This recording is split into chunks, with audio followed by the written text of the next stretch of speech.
Oke, kita mulai. Ya. Malam semua, selamat datang di webinar ke-10 The Wellness Project yang berjudul Mental Health and New Social Dilemma. Saya ucapkan terima kasih yang sebesar-besarnya atas partisipasi dan antusiasme teman-teman sekalian dalam webinar series kali ini. Sebelumnya, izinkan saya untuk kenalkan diri, nama saya Jojo, selaku moderator di dalam webinar series kali ini.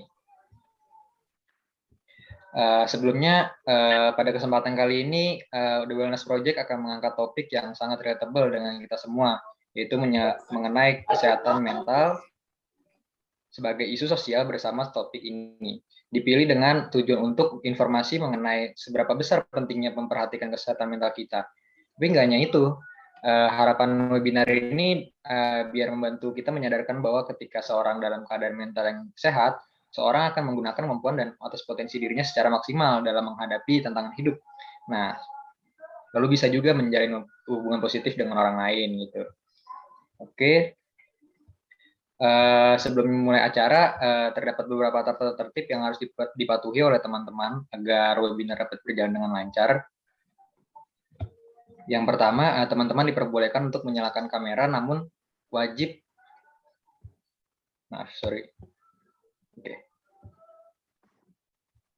wajib mematikan mikrofon ketika pembicara menyampaikan materi. Pada sesi Q&A, apabila teman-teman memiliki pertanyaan, dapat didiskusikan di kolom chat ataupun menyalakan mikrofon setelah dipersilakan oleh moderator.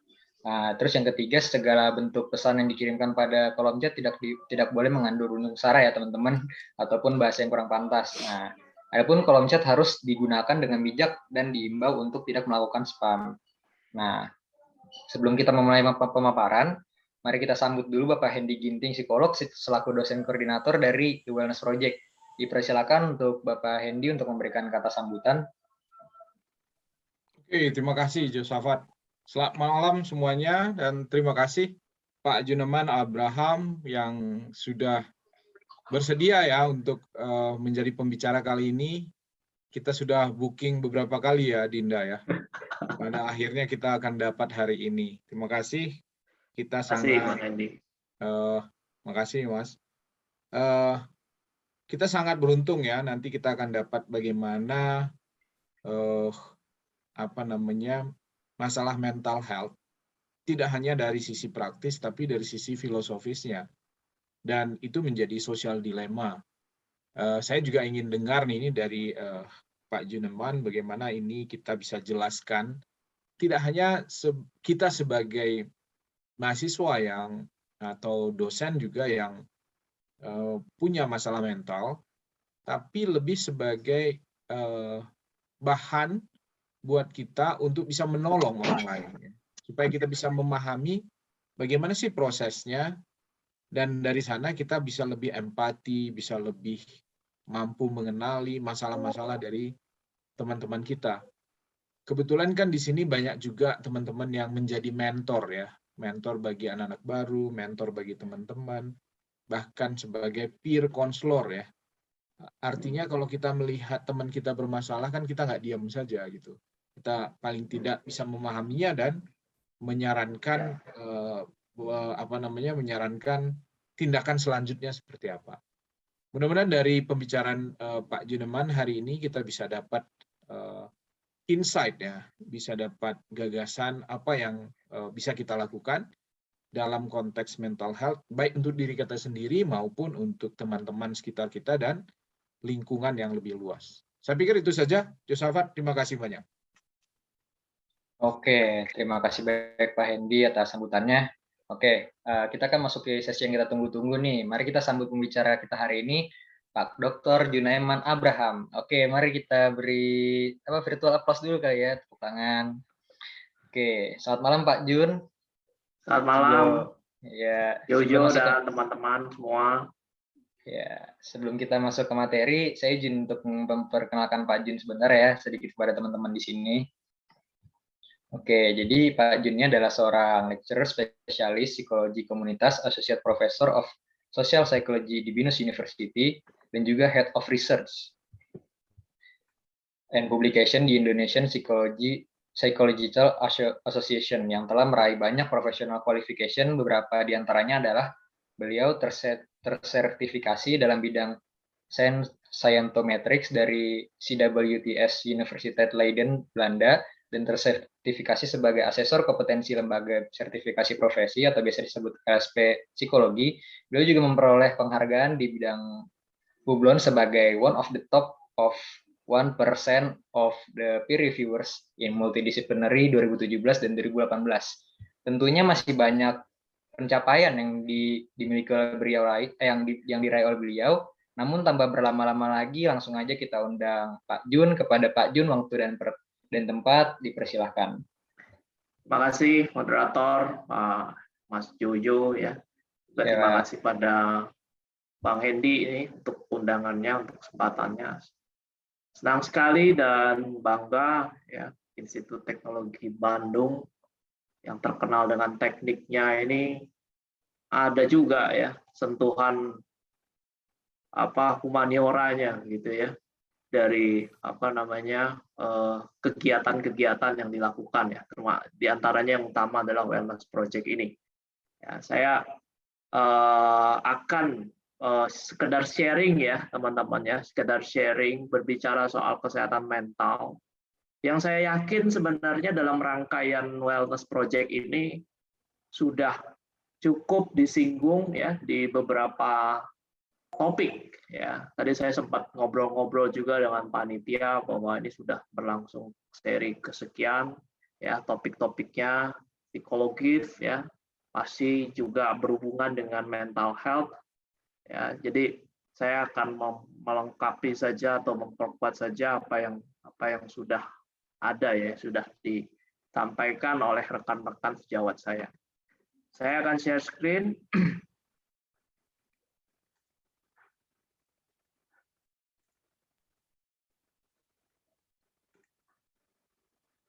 Ya, jadi memang topiknya ini adalah, saya dalam bahasa Indonesia saya menawarkannya adalah kesehatan mental sebagai isu sosial bersama ya, kemudian ditranslasikan oleh panitia menjadi new social dilemma ya. Sesuai dengan judulnya teman-teman, saya akan lebih banyak menggunakan perspektif sosial ya. Jadi kalau dalam psikologi, dalam ilmu mental dan perilaku ini ya, kita bisa melihat ada dua cakupan besar pada umumnya ya. Mungkin teman-teman pernah dengar ada yang namanya clinical psychology ya, psikologi klinis, ya, psikologi di ruang-ruang praktek di mana psikolog dan klien ya one on one ya, berhadapan ya, itu namanya situasi klinis ya, clinical situation.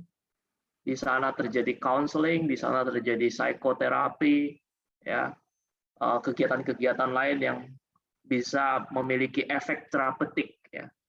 Tapi juga di samping clinical psychology juga ada social psychology ya, yang menggunakan pendekatan pada level yang agak berbeda, yaitu minimal pada level grup ya, kelompok, kemudian level yang lebih luas dari kelompok seperti misalnya organisasi, kemudian organisasi mulai dari yang terkecil sampai dengan yang terbesar pada tingkat negara, politik dan sebagainya ya. Itu clinical and social ya di dalam psikologi. Nah, saya akan lebih banyak menggunakan pendekatan sosial dalam pembahasan kali ini dalam mendekati isu mental health. Basic ya, teman-teman, mengenai definisi kesehatan jiwa atau mental health dari Badan Kesehatan Dunia. Di sini saya terjemahkan ya, kesehatan mental sebagai satu keadaan sejahtera di mana seseorang menyadari potensinya. Ya, jadi ini yang pertama ya, sadar akan potensi yang dimiliki. Ya, itu ciri orang yang sehat mental. Kemudian mampu menanggulangi tekanan-tekanan hidup normal, mampu bekerja secara produktif, ya, memberikan sumbangsih bagi komunitas. Ya, jadi dilihat dari definisi kesehatan jiwa tidak semata-mata bebas ya dari penyakit fisik maupun penyakit mental ya, bukan semata-mata itu, tapi juga ada dimensi lain ya yang lebih positif, yaitu memberikan sumbangsih bagi komunitasnya ya. Seolah-olah definisi ini mau mengatakan bahwa Kalau Anda sadar potensi Anda, mampu juga bekerja secara produktif, tapi hanya untuk diri kita sendiri, gitu ya, maka per definisi WHO ini belum memenuhi sebenarnya ya definisi kesehatan mental itu, karena belum menunjukkan kontribusi, ya, belum bersifat kontributif terhadap masyarakat, terhadap komunitas minimal yang ada di lingkungan terdekat kita. Ya, jadi kita melihat ini definisi ini bahwa syarat-syarat ini perlu terpenuhi seluruhnya. Ya. Maka mari kita refleksikan ke diri kita berapa ya dari kesehatan mental ini yang sudah terpenuhi dan yang belum, yang mana, dan apa masalah-masalah yang menyebabkan itu belum terpenuhi. Nah, khususnya di kalangan students ya atau university students ya. Ini saya diminta untuk bicara mengapa harus memperhatikan kesehatan mental ya. Ini merupakan satu isu yang memang besar ya dan penting ya, besar dan penting. Tetapi memang masih memperoleh ya pada umumnya mungkin SBM ITB tidak termasuk gitu ya karena sudah mengadakan kegiatan ini. Ya. Pada umumnya memang tidak memperoleh perhatian yang memadai atau adequate attention ya. Sehingga apa? Sehingga deteksinya terlambat ya bahkan tidak terdeteksi gitu ya.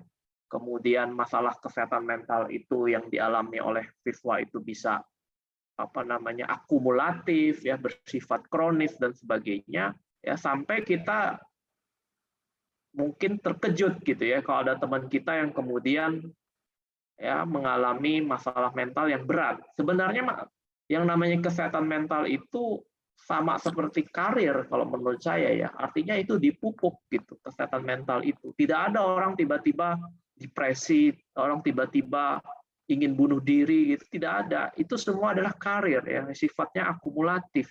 Ya, ada sebuah perjalanan ya. Nah, perjalanan ini ketika tidak dikomunikasikan, ketika tidak terekspresikan ya, tidak ada yang tahu gitu ya. Menjadi silence gitu. Nah, situasi silence ini yang disebut sebagai situasi kesehatan mental yang tidak terdeteksi ya. Oleh karena itu, forum-forum, medium-medium diskusi, ya, medium-medium sosialisasi, webinar, dan hal-hal terkait lainnya ya, terkait dengan kesehatan mental itu menjadi penting. Ya. Di sini juga dikatakan dalam sebuah sumber ya bahwa suicide ya, percobaan bunuh diri, mau baik itu gagasan bunuh diri, percobaan bunuh diri dan sebagainya, sampai ke tindakannya ya, kemudian mental crisis ya. Itu meningkat ya, khususnya di masa pandemi ini mengalami peningkatan ya, dan memiliki implikasi ikutan ya. Yang paling jelas kalau mahasiswa ya tugas utamanya kan belajar ya, sehingga yang paling bisa terpengaruh ya dalam hal peran sebagai mahasiswa ya academic achievement itu mengalami penurunan gitu ya. Kemudian, nah bisa juga disebut sebagai ya, kita mengalami di sini disebut sebagai loss ya, the loss of existing investment ya, and loss productive day. Ya, jadi ini dalam perspektif long term, dalam perspektif jangka panjang ya, kesehatan mental itu ya ibaratnya merugikan investasi ya manusia gitu ya di bidang kemanusiaan ya.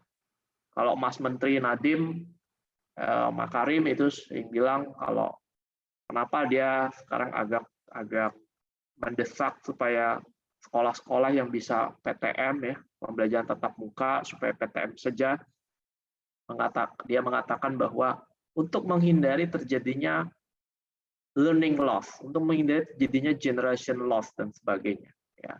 Nah, di sini juga sama ya, kesehatan mental juga bisa menyebabkan itu ya, generation loss in the long term. Sehingga apa? Sehingga screening ya itu menjadi hal yang penting ya. Deteksi screening itu menjadi hal yang penting. Lebih bagus kalau screening dan deteksi itu ya terinstitusionalisasikan atau terlembagakan. Ada lembaganya ya. entah itu divisi tertentu di sebuah sekolah, di sebuah kampus gitu ya, yang memang secara rutin melakukan screening ya, bukan hanya sekali tapi screening berkelanjutan ya, di mana siswa-siswa, mahasiswa-mahasiswi, siswa-siswi dipetakan ya situasinya ya, dari sisi pikiran, dari sisi perasaan, dari sisi ekspresi tindakan dan sebagainya ya. Itu akan lebih bagus lagi ya jika ada lembaga atau institusinya. Pun kalaupun tidak, sebenarnya komunitas itu memegang peranan juga ya, khususnya komunitas-komunitas yang peduli ya, seperti kalian ini kan kalian ikut join di webinar ini ya. Saya yakin landasannya ya salah satunya ya selain mungkin adalah merawat diri, tetapi juga ada sebuah care ya atau kepedulian ya. Ini bagaimana nih kalau misalnya ada nih kawan saya yang mengalami barangkali dari paparan narasumber, dari tips yang disampaikan dan sebagainya applicable kali ya bisa saya lakukan. Jadi saya mengapresiasi sekali teman-teman yang hadir ya dalam wellness project ini dalam berbagai rangkaiannya gitu ya.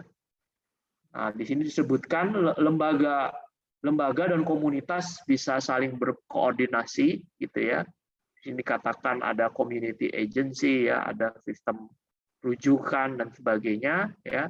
Sehingga ada suatu sinergi ya dalam memberikan bantuan. Nah, di negara Polandia, di sini saya mengutip salah satu studi ya, khusus terhadap university students ya. Ada sebuah riset yang mengidentifikasi apa saja sih strategi-strategi ya penanggulangan stres ya di masa pandemi ini di kalangan mahasiswa. Ya.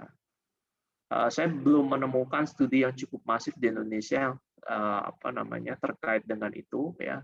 Jadi saya pernah menemukan mahasiswa ditanyakan pendapatnya tentang online learning ya, e-learning itu. Tapi yang memetakan tentang strategi coping saya belum menemukan ya. Ini perbandingan saja, komparatif saja di Polandia ya. Yang sebelah kiri itu, kolom sebelah kiri itu ya ada active coping ya. Active coping itu maksudnya secara aktif ya, misalnya mengubah kebiasaan lama itu secara aktif gitu ya. Belajar hal-hal yang baru, nah itu juga active coping termasuk ya.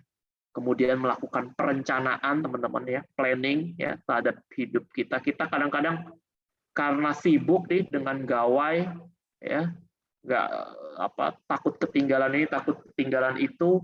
Ya, kemudian kita nengokin terus gawai kita, kemudian kita jalani saja rutinitas, sampai lupa untuk membuat rencana.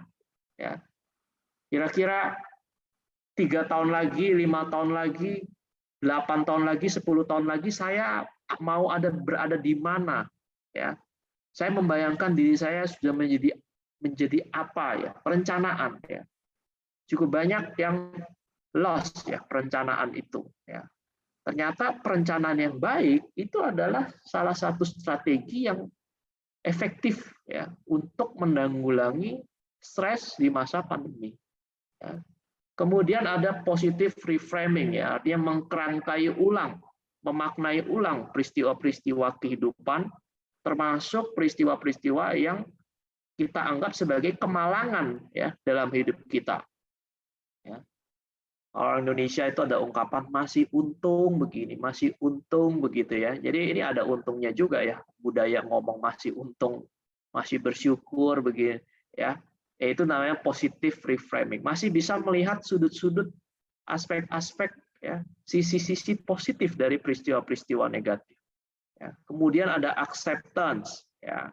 Ya, ini banyak macamnya teknik-teknik ya dari psikologi klinis untuk acceptance terapi dan sebagainya ya. Humor ya, jangan lupa untuk berhumor juga ternyata strategi juga ya. Ada religious coping kalau untuk masyarakat Indonesia begitu ya. Akan sangat relevan sekali ya. Kemudian mencari dukungan emosional, mencari dukungan instrumental ya. Mungkin ada peralatan instrumen tertentu yang perlu kita pakai, yang perlu kita gunakan untuk meningkatkan kualitas hidup kita, gitu ya. Kemudian ada yang namanya self distraction, ya, mendistraksi diri sendiri supaya tidak terpaku pada persoalan. Kadang-kadang kita perlu untuk mengalihkan perhatian, ya, distraksi, mengalihkan perhatian sejenak, ya, keluar diri begitu, ya. Sebab kalau terfiksasi, terpaku pada masalahnya saja, kadang-kadang nggak ketemu, kadang-kadang menjadi jalan buntu. Tetapi kalau sesaat kita self distraction, kembali lagi, ternyata pikiran kita cukup cerdas, ya, untuk berkreasi. Ada satu proses inkubasi di dalam pikiran kita. Nggak taunya kita bisa menemukan pemecahan masalah itu justru gara-gara ada self distraction, ya, sejenak waktu. Ya. Ada juga denial, ya, tentu saja denial yang kronis itu akan mempengaruhi kesehatan mental, ya. Tapi kalau denial, ya, kadang-kadang ada denial, ya, itu sering disebut sebagai mekanisme pertahanan diri yang cukup wajar, ya, asal tidak terlalu sering digunakan. Ada venting emotions, ada hal yang lebih nuansa negatif seperti substance use, ya, penggunaan narkoba, ya, itu satu kenyataan. Mudah-mudahan di sini tidak ada, ya, yang terjebak pada narkoba. Ada menyalahkan diri sendiri, self blame, ya. Ada behavioral disengagement, ya, jadi apatis dan sebagainya, tidak melakukan. Nah, ini adalah profil deskriptif, teman-teman, gambarannya strategi-strategi coping yang digunakan. Ya, semoga beberapa hal itu bisa juga diterapkan di teman-teman. Yang khusus terkait dengan perangkat telekomunikasi itu sering disebutnya itu telekom stres, ya, telekom stres. Nah, bagaimana coping, ya, terhadap telekom stres ini, gitu ya? Ya, beberapa hal sama, ya, seperti nomor 2 kita lihat breaks during online activity, ya, mungkin agak sejajar dengan self distraction tadi, gitu ya. Kemudian ada yang pertama di sini justru dikatakan harus punya kesadaran, ya, bahwa kita sudah mencapai tahap burnout atau baru sekedar stres saja, begitu ya. Kemudian yang ketiga adalah ada wellness campaign, yang ini persis seperti yang dilakukan oleh wellness project ini, itu. Kemudian ada podcast learning, kemudian ada exercise, meditation, yoga, dan sebagainya. Ya, supportive online communities dibangun, ya, menyetop kebiasaan buruk, ya, dan sampai pada, nah, ini mungkin relevan buat teman-teman intelektual, ya, sebagai akademisi, calon-calon akademisi di sini semua, ya, research and survey, ya. Jadi teman-teman, survei kecil-kecilan itu bermakna, ya. Maka kalau ada survei kecil-kecilan dari teman-teman sendiri itu diisi aja, ya. Siakan waktu diisi, partisipasi di situ. Karena bagi orang-orang yang akan menggunakan hasil survei tersebut, itu akan sangat bermakna untuk menentukan saya mau bikin program apa nih. Ya. Kayak misalnya wellness project ini, sebenarnya topiknya topik apa? Bisa dari narasumber, tapi bisa juga dari kalian sendiri, ya, dari kita sendiri begitu. Ya. Jadi research and survey, ya, apalagi sebagai akademisi itu sangat relevan. Nah, dari hal-hal yang saya sampaikan tadi ini, ya, ini kental dengan nuansa klinikal sebenarnya, ya. Kental dengan nuansa psikologi klinik, ya. Artinya hal yang banyak dibahas oleh psikolog klinik, ya. Nah, dari situ saya akan beranjak sedikit, ya, untuk melihat apa sih di tingkat global itu yang menjadi concern, ya.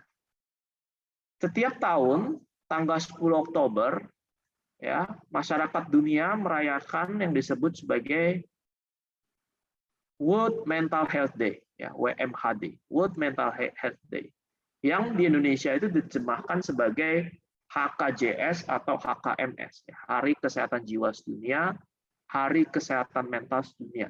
Biasanya ada rangkaian kegiatan di situ.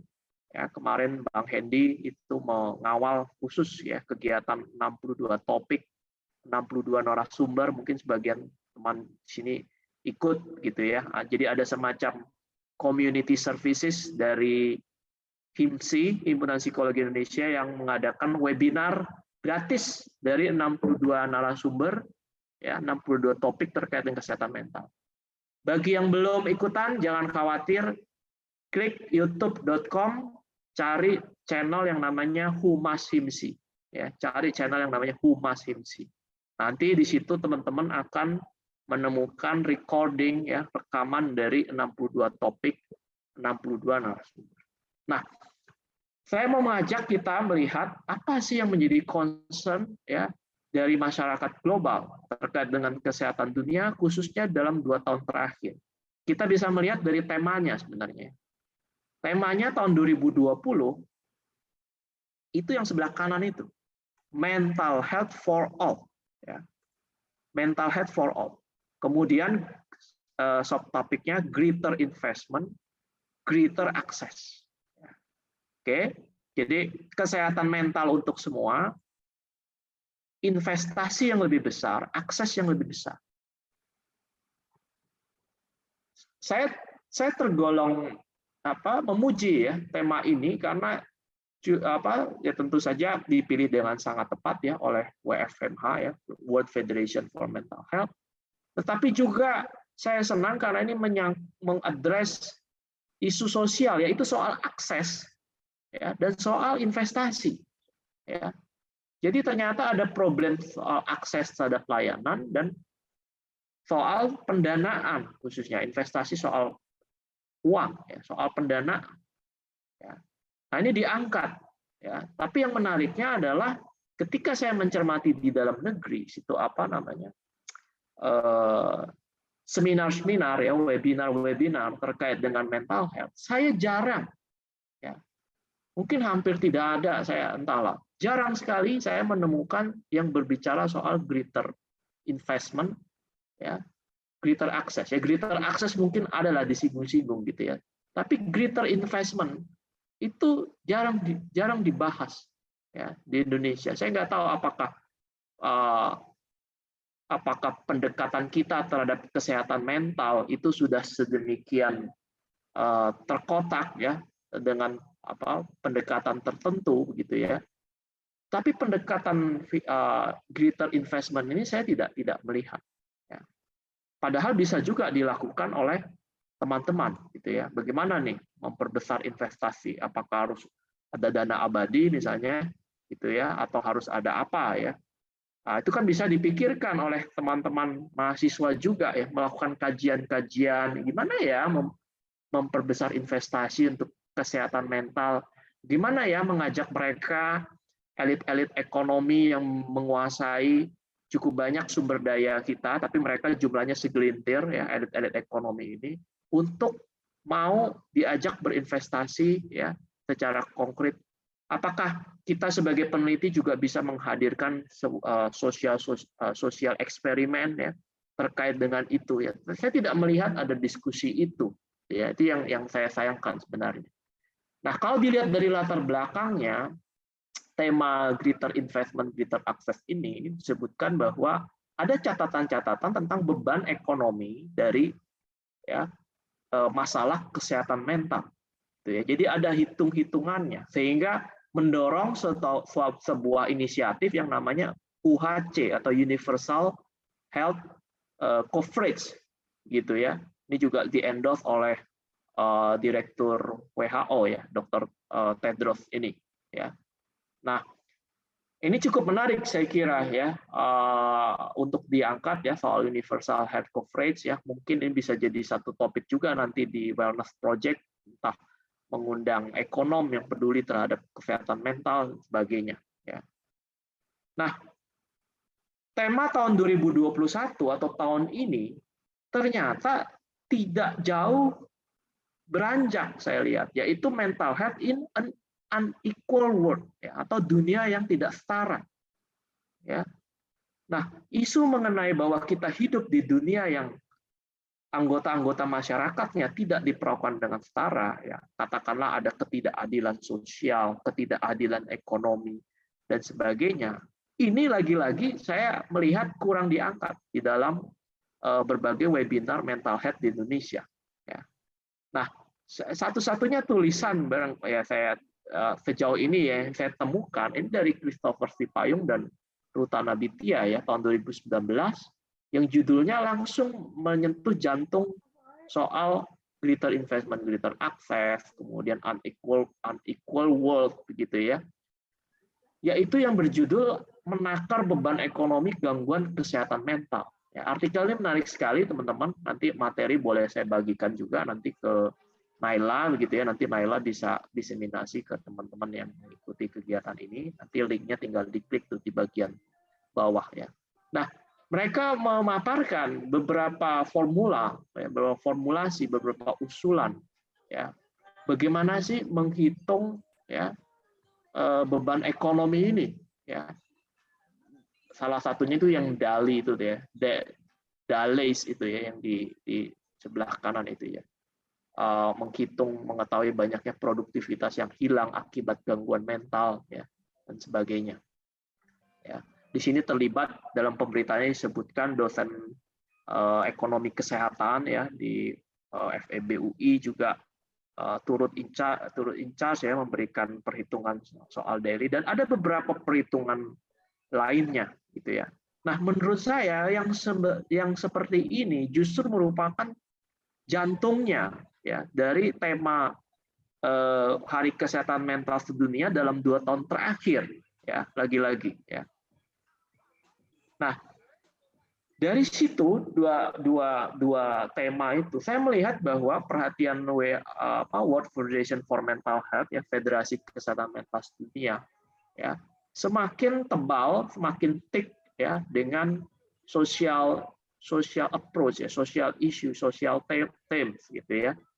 Karena itu saya barangkali baik juga kita melihat beberapa paper ya terkait dengan apa sih mental health ya berdasarkan pendekatan sosial psikologi ya.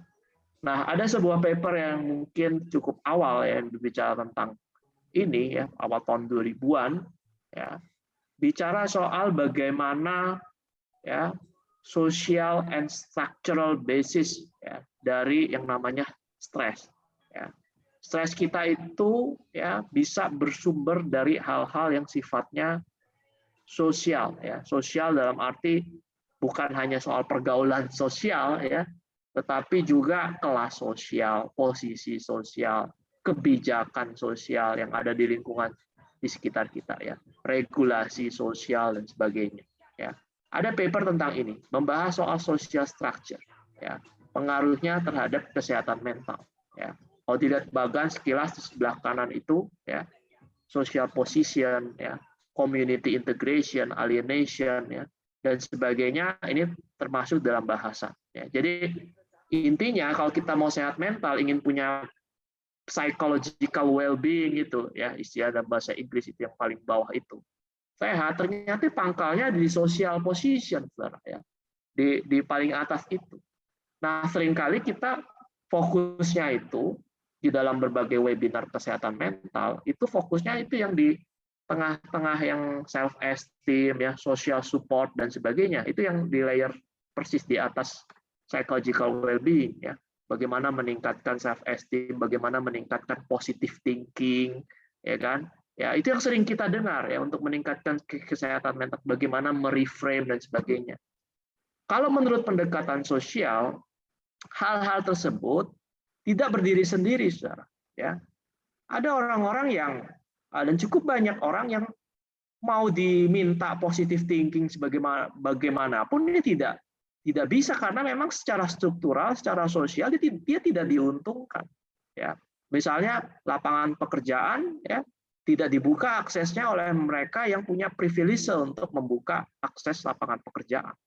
Orang-orang kaya hanya peduli pada dirinya sendiri, misalnya. Ya, saya sering bilang juga kalau saya ngajar di sebuah kampus yang cukup elit, ya punya kesempatan ngajar di sana, saya sering mengatakan, Anda ini nyaman-nyaman hidupnya, gitu ya, sempat nggak nengok-nengok ke bawah, gitu ya, karena Anda itu secara struktural memiliki peranan sebenarnya, ya, membuka akses ya terhadap kesehatan mental, entah dengan uang Anda nyumbang di kitabisa.com melalui sarana-sarana crowdfunding seperti itu, begitu ya, itu peran kita, saudara, ya, sebagai orang yang cukup diuntungkan ya secara ekonomi ya. Nah, social position itu bicara soal itu ya. sosial ekonomi, ya, termasuk ideologi-ideologi seperti kapitalisme, ya, dan sebagainya. Nanti saya akan bahas juga sedikit, gitu ya, terkait dengan itu. Nilai-nilai, value, keyakinan-keyakinan yang berada di dalam sebuah society, ya, di dalam sebuah lingkungan, ya, ya itulah bagian dari social structure, ya, bagian dari social position, ya. Ya biasanya yang bicara soal ini lebih kepada ahli-ahli sosiologi, gitu ya. Di sini dikutip Emil Durkheim, ya, seorang sosiolog yang pernah melakukan studi, ya, hubungan antara anomi dan bunuh diri, ya. Anomi itu maksudnya kesimpang siuran norma, ya, suatu masyarakat yang normanya tidak jelas, gitu ya. Kalau anak-anak yang mengalami situasi anomi ini sebagai gambaran konkretnya, kalau anak-anak mengalami anomi itu misalnya kalau ketemu ibu normanya A, ketemu ayah normanya B, di rumah nenek normanya C, beda lagi, gitu ya, harapannya dan sebagainya. Kalau di nenek ini boleh, kalau di ayah ini tidak boleh. Jadi itu namanya kesimpang siuran norma, ya. Ternyata menurut kajian dari penelitian dari Emil Durkheim, ya, situasi sosial yang sifatnya anomik ini berkontribusi terhadap suicide, teman-teman, ya, terhadap bunuh diri. Ya, kemudian Karl Marx, ya, ini tokoh juga, ya, tokoh Marxisme, ya, paham yang dia sampaikan, ya. Dia bicara soal alienasi, ya. Dia bicara soal kelas sosial ekonomi, ya, perjuangan kelas, ya, dari kelas-kelas sosial ekonomi yang lebih rendah. Bagaimana kelas sosial ekonomi yang lebih rendah ini dia tidak punya pilihan, harus bekerja, akhirnya dia menjalankan pekerjaan sebagai sebuah rutinitas, ya, dan rutinitas itu tidak lagi memiliki arti. Orang tidak memiliki sense of ownership terhadap pekerjaannya sendiri. Itu yang disebut sebagai situasi terasing atau teralienasi dari diri sendiri, ya. Nah, itu ternyata menyumbang terhadap kesehatan mental juga. Nah, inilah yang saya maksud dengan social approach, ya, terhadap kesehatan mental. Nah, di sini ada beberapa aspek, ya, soal pengukuran social position, ya, yang dilakukan oleh peneliti, social integration, ya, kemudian ada community integration. Nah, kira-kira bagannya, ya, ditemukan seperti ini, ya, ada hubungan positif, ada hubungan negatif dan sebagainya. Nanti silahkan dipelajari, ya. Jadi sebagai kesimpulan, peneliti ini mengatakan our research show that how the stress suffered by the individuals related to their position in the social structure, teman-teman. Ya, jadi social structure, social position ini ternyata perlu kita perhatikan. Artinya apa? Seringkali bicara soal treatment terhadap kesehatan mental, kalau secara individual kan itu kan, yuk kita ajak positive thinking, yuk kita berikan psikoterapi, yuk kita berikan konseling, yuk kita ajak ngobrol dan sebagainya, ya. Ada pendekatan satu-satu, ya, klinikal sifatnya, gitu ya. Padahal cara lainnya adalah, ya, karena di penelitian ini terbukti bahwa kesehatan mental itu berhubungan dengan social position seseorang. Artinya apa? Mereka yang social positionnya kurang beruntung, mereka adalah orang yang rentan kesehatan mentalnya, ya. Sehingga apa? Cara menangani kesehatan mental orang gimana? Ya, angkat harkat sosial mereka, gitu, ya, dengan berbagai cara, dengan cara bagaimana supaya harkat sosial mereka terangkat, ya. Tadi saya kemukakan salah satu contoh, ya, crowdfunding di kitabisa.com itu salah satu saja, ya, sarana. Saya bukan salesnya Kitabisa, by the way, ya, ini hanya salah satu contoh saja, gitu ya. Nah, kemudian saya sendiri juga mencoba, ya, teman-teman, dalam kiprah saya sebagai peneliti psikologi sosial, ya, mencoba untuk mendekati isu kesehatan jiwa ini lagi-lagi dari perspektif sosial. Saya pernah melakukan penelitian bagaimana ruang terbuka publik itu memberikan kontribusi, ya, terhadap kesehatan jiwa, ya, dengan satu pencermatan di dalam literatur, di dalam berbagai situasi bahwa lingkungan yang ruang terbuka publiknya, taman terbuka publiknya lebih sedikit, ya, itu juga berkontribusi terhadap kesehatan jiwa yang lebih rendah, ya. Kemudian saya melakukan penelitian empiris, membangun sebuah model penelitian, katakanlah begitu ya, bagaimana pemanfaatan ruang terbuka publik ini bisa berpengaruh terhadap kesehatan jiwa. Oh, dia ternyata berpengaruhnya terhadap kesehatan jiwa itu melalui konsep yang namanya social cohesion. Nah, sosial lagi ya, kohesi sosial atau kerekatan sosial. Saya menunjukkan dalam riset saya bagaimana bahwa pemanfaatan ruang terbuka itu ya baik secara insidental maupun secara terencana ya, ketemu dengan strangers ya, ada sebuah interaksi di situ ya. Saya sebelum pandemi suka ke Taman Suropati, saudara ya. Kadang-kadang ikut kegiatan-kegiatan spontan di situ, kan ada main biola spontan, ada bela diri spontan, ada komunitas-komunitas yang kalau kita mau join ini tinggal join saja begitu. Yang penting bawa bajunya, bawa alat musiknya dan sebagainya. Nah, hal-hal seperti itu bisa menimbulkan kerekatan sosial dan lebih lanjut bisa mempengaruhi dampak positif terhadap kesehatan jiwa, gitu ya. Jadi pendekatan sosial kira-kira berbicara seperti itu. Demikian juga soal bahasa ya, saya pikir ya, itu juga soal sosial juga ya, soal wacana, diskurs ya. Dalam sebuah artikel saya di Kompasiana ini, saya menyebut ya, menyorot penggunaan istilah skizofrenia ya di sebuah majalah ya, basis ya. Ada yang menulis seperti ini. Skizofrenia gaya Capres X ya, sebenarnya tercermin secara agak konsisten di dalam moda intimidasi di berbagai orasinya. Nah, menurut saya ya, setelah saya baca cermati, ini tidak menguntungkan ini ya, ini menimbulkan stigma tertentu ya. Istilah skizofrenia ini dipakai ya untuk dalam konotasi yang negatif terhadap calon presiden tertentu gitu ya. Kenapa harus pakai kata skizofrenia di sini gitu ya. Ini bukankah ini makin menguatkan stigma dan diskriminasi terhadap kaum skizofrenik gitu ya. Padahal ya berdasarkan evidence base, fakta-fakta ilmiah, orang-orang skizofrenia itu lebih bersifat mengancam dirinya sendiri ketimbang orang lain gitu ya. Secara statistik itu terbukti seperti itu. Tapi di kalimat ini secara kualitatif justru ya ditekankan bahwa orangnya skizofrenia itu intimidatif loh. Ya, contohnya ya yang mirip-mirip skizofrenia si Capres itu begitu ya. Nah, ini soal sosial lagi teman-teman ya, soal language di sini ya. Ya, orang-orang filsafat sering menyebut istilah language game ya, language turn dan sebagainya.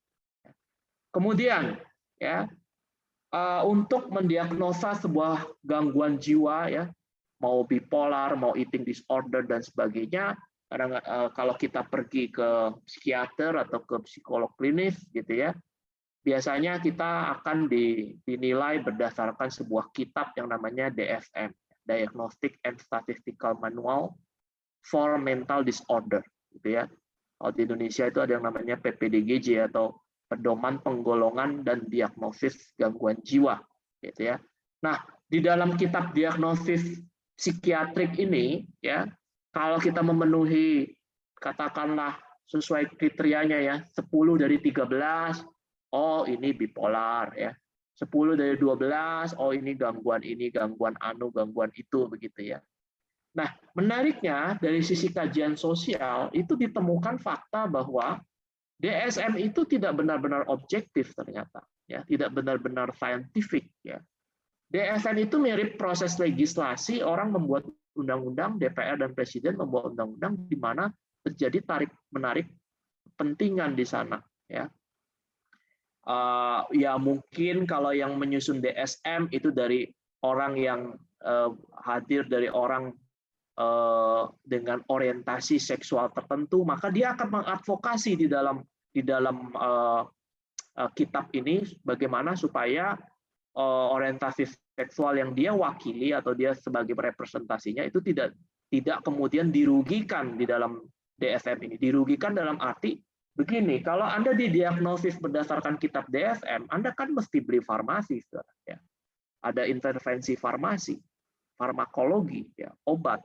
Ya, artinya ada uang di sana juga yang bermain. Di samping bukan hanya uang, tetapi perlakuan sosial itu juga yang kita terima itu kadang-kadang juga didasarkan atas diagnosis yang kita terima, gitu ya.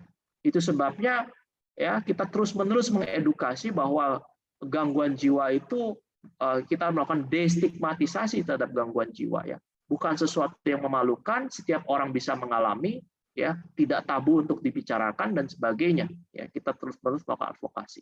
Tapi poin saya dalam hal ini adalah ternyata ada yang namanya psychiatric civil war ya di dalam penyusunan ini ya. Artinya dalam kondisi yang DSM yang sekarang ini DSM versi 5 ya, kitab gangguan jiwa yang sekarang, ya itulah hasil konsensus sebenarnya ya. Apa artinya hasil konsensus? Bisa jadi yang tertulis di sana bukan sungguhan gangguan sebenarnya, tetapi lebih merupakan konstruksi sosial ya, kesepakatan sosial bahwa marilah kita tetapkan ini sebagai sebuah gangguan ya. Nah, ternyata gangguan jiwa itu merupakan sebuah isu politik ya yang cukup menarik ya teman-teman sekalian ya. Saya menemukan sebuah artikel yang dilandaskan pada sebuah penelitian yang terbit di New Political Economy. Ternyata gangguan makan yang namanya bulimia nervosa itu ya, itu juga merupakan sebuah isu politik ya, terkait dengan agenda kapitalisme ya, terkait dengan industri makanan ya, dan sebagainya. Dan di sini dikaji dengan kritis ya. Saya terus terang belum mendalami secara khusus ya teman-teman terkait dengan hal ini. Nanti teman-teman kalau tertarik silahkan klik ya di materi saya. Tapi yang ingin saya katakan adalah bahwa Anda lihat judulnya, The Political Economy of Bulimia Nervosa. Ya. Kita mungkin jarang membayangkan bahwa kok urusan gangguan jiwa bisa terkait politik-politik begini, Pak? Apa memang betul? Ya betul, itu kenyataannya, gitu teman-teman. Ya, ada isu sosial politik yang terkait, ada industri farmasi yang bermain, ada industri makanan dan sebagainya yang bermain. Ya. Nah, jadi juga termasuk industri media, gitu ya. Nah, sejawat saya ya, sejawat Bang Hendy juga di Universitas Surabaya itu ada namanya Pak Teguh Wijaya Mulya, ini menulis artikel yang menarik di The Conversation akhir-akhir ini, ya, yang berbicara bagaimana patriotisme, moralisme, dan kapitalisme, ya, ini yang ditemukan di buku-buku pelajaran, ya, tema-tema ini, patriotisme, moralisme, kapitalisme, ini merupakan ideologi di dalam sistem pendidikan yang mempengaruhi kesehatan mental anak muda Indonesia, dan ini jarang kita kaji, mungkin ini baru pertama kali dikaji, dibongkar oleh Pak Teguh, ya, Pak Teguh Wijaya Mulya. Mari kita simak beberapa hal tadi ya. Saya bacakan saja ya beberapa hal ya. Misalnya pertama Pak Teguh mengatakan mereka menemukan narasi patriotisme di dalam buku-buku pelajaran kewarganegaraan di FMP ya, SMA gitu yang dia mengatakan bahwa kisah-kisah heroik pahlawan yang gugur memperjuangkan kemerdekaan ya itu ditonjolkan, atlet meraih olimpiade sering dikutip ya, patriotisme dalam konteks patriotisme dalam konteks pendidikan ya diterjemahkan bahwa siswa harus tunduk mutlak terhadap otoritas sekolah, bangga mencapai prestasi dalam lomba-lomba ya. Itulah gambaran ideal siswa yang baik ya, mahasiswa yang baik ya, siap memenuhi tuntutan sekolah dan bangsa dan sebagainya. Yang menarik ya analisis Pak Teguh ini mengatakan citra ini sangat maskulin ya sehingga remaja ya even dia laki-laki misalnya bisa saja ya laki-laki ya yang berhati lembut ya yang pandai merefleksikan perasaannya, merawat kebahagiaan diri ya dan memperhatikan kesehatan mentalnya itu tidak kompatibel ya tidak sesuai dengan gambaran ya, patriotisme maskulin yang ada di buku-buku pelajaran SMP dan SMA. Artinya apa? Ya, narasi, diskursus, ya, wacana yang ada dalam buku-buku pelajaran, ya, ternyata bisa punya impact terhadap kesehatan mental siswa, saudara. Ya, karena dengan pencitraan maskulin ini, ya, remaja yang seperti ini, ya, yang berarti lembut dan sebagainya, even dia laki-laki, ya, itu dianggap sebagai generasi yang lembek dan mudah menyerah gitu. Jadi ada semacam tuduhan seperti itu. Yang kemudian kedua gitu ya, kapitalisme pasar bebas ya, atau neoliberalisme ternyata sudah juga merasuki dunia pendidikan Indonesia ya. Di sini dikatakan bahwa apa namanya buzzwords-nya kapitalisme ya, yaitu daya saing ya. Sering dengar nggak ya, daya saing bangsa itu kata-kata kunci itu di dalam kapitalisme ya. Sumber daya yang unggul ya, itu sebenarnya kata-kata kunci di dalam kapitalisme ya. Kemudian mencetak ya, harus tenaga kerja siap pakai ya, itu kata kunci kapitalisme ya. Tekanan mencari prestasi akademik dan sebagainya ya. Jadi generasi muda yang ideal itu digambarkan ya, dicitrakan oleh ideologi kapitalisme, itu mereka yang harus ambisius, kompetitif ya, hard work, siap mengerjakan tuntutan apapun yang diberikan oleh atasan. Nah, Pak Teguh menulis satu kalimat yang menarik. Kesehatan mental tidak mendapat ruang dalam semangat kapitalistik ya, seperti ini ya. Dan dalam penelitian empirisnya terbukti bahwa remaja itu mengeluhkan bagaimana kurikulum yang berat ya, dan tuntutan akademik yang tinggi membuat mereka tidak bahagia ya, termasuk guru-gurunya juga tidak bahagia ya. Kemudian soal moralisme gitu ya, narasi-narasi moral ya. Ajaran-ajaran moral di buku-buku sekolah itu ternyata ya tidak mengajak siswa-siswinya itu mempertanyakan adanya penindasan dan ketidakadilan sistematis yang terjadi di wilayah di lingkungannya sendiri ya. Tetapi yang ditekankan selalu bagaimana patuh terhadap otoritas, bagaimana melaporkan teman yang melanggar aturan sekolah gitu ya. Bahwa taat pada otoritas adalah amanat dari Tuhan dan sebagainya gitu ya. Tentu ada kebajikan lokal wisdom di sini, tapi yang ingin disampaikan adalah kenapa jarang ya ada isi kurikulum sekolah itu yang mengajak siswa-siswi untuk mempertanyakan situasi sekitarnya. Ya, apakah telah terjadi penindasan, apakah ada ketidakadilan di satu aspek dari kehidupan. Ya. Nah, itu kira-kira 3 hal ya yang diangkat oleh Pak Teguh ya, bahwa ternyata ideologi sosial ya di dalam buku-buku pelajaran itu juga mempengaruhi kesehatan mental anak muda Indonesia ya. Lebih lanjut kita juga bisa melihat bahwa peraturan ya atau kebijakan publik itu juga berpengaruh terhadap kesehatan mental ternyata ya. Belakangan ini Mendikbudristek Mas Nadiem mengeluarkan peraturan tentang penghapusan kekerasan seksual di kampus ya. Sudah berapa banyak tuh sejak saat resmi disahkan itu whistleblowing di mana-mana ya. Terungkap ya, guru besar anu, dosen itu genitnya begini, genitnya begitu, diajak tidur begini ya, dan sebagainya, itu keluar semua ternyata ya. Ya, yang tadinya mengalami supresi ya, tidak bisa ngomong dan sebagainya, berkat kebijakan publik, persoalan kesehatan mental akibat penindasan kekerasan seksual oleh dosen-dosen yang berkuasa ini terbongkar gitu ya. Kita bisa melihat betapa efektifnya ya ke public policy itu menghandle persoalan-persoalan mental health gitu ya. Jadi kalau ada teman-teman kita yang membuat online petition ya di change.org, kita hargai ya.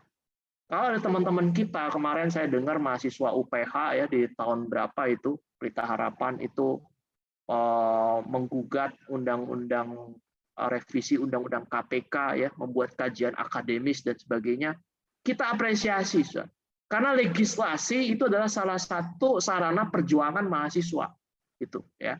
Melakukan kajian akademis, memberikan rekomendasi akademik kepada pihak-pihak pengambil kebijakan, itu adalah domainnya satu hal yang bisa dikerjakan oleh mahasiswa.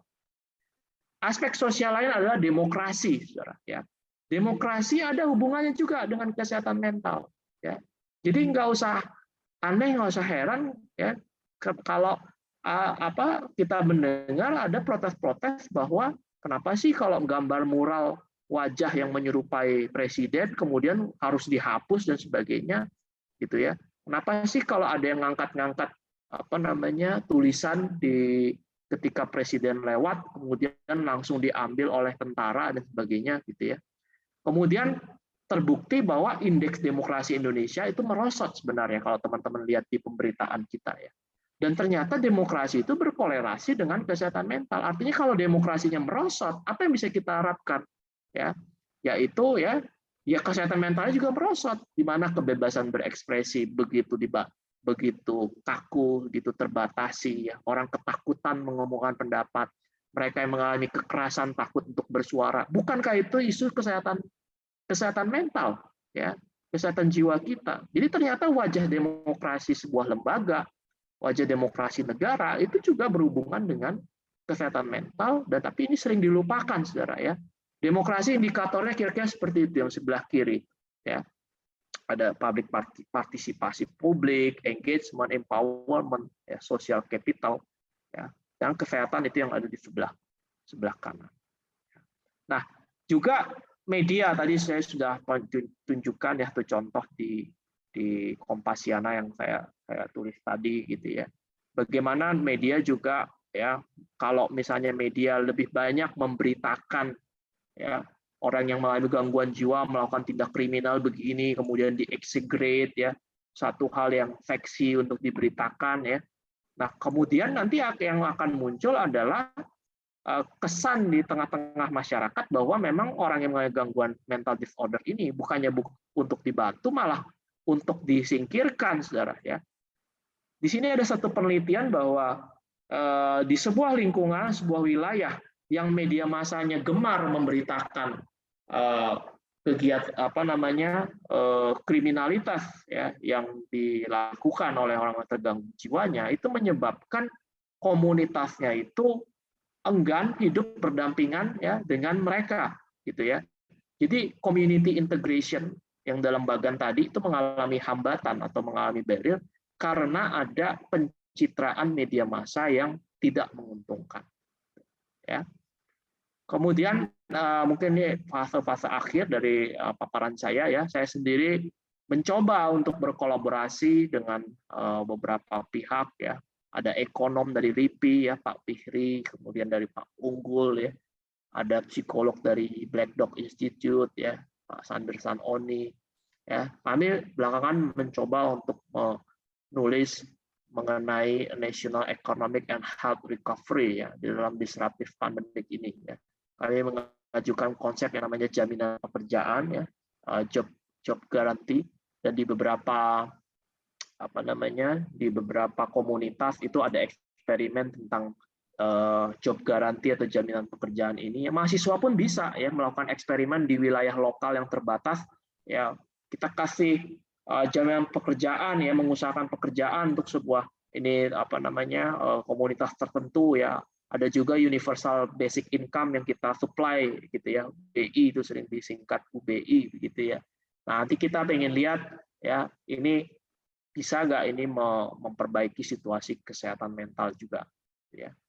Nah, akhirnya, ya, ini ada dua pendekatan, ya, pendekatan formal sosial, ya, melakukan kebijakan publik, ya, evidence based policy tadi saya sudah katakan.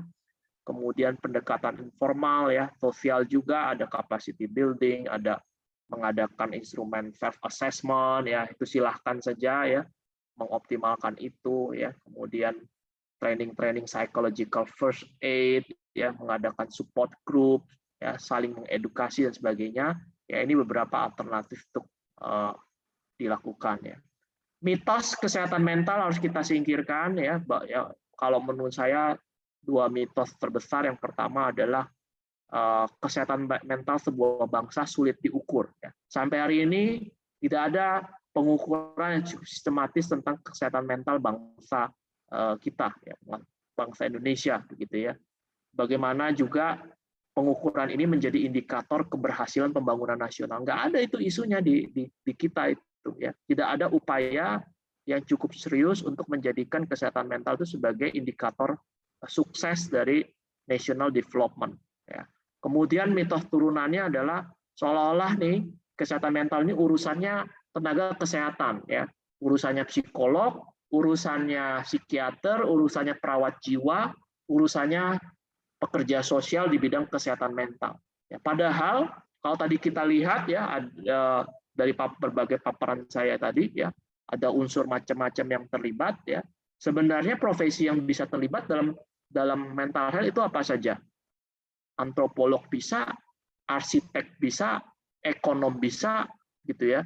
Jadi bukan hanya urusan tenaga kesehatan sebenarnya, apalagi terbatas pada tenaga kesehatan mental, ya. Termasuk Anda yang belajar manajemen, bisa nggak berkontribusi? Ya bisa juga itu terhadap kesehatan mental.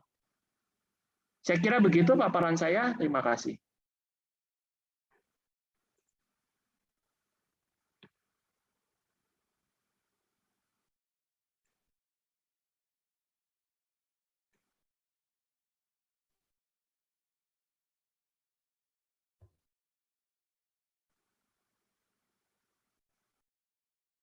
Saya ke belakang sebentar ya, teman-teman ya. Nanti Oh, saya kembali lagi ya. oke, baik Pak.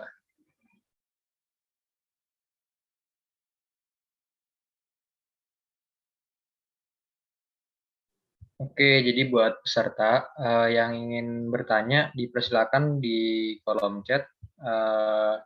Formatnya nama, strip institusi, strip pertanyaan. Oke.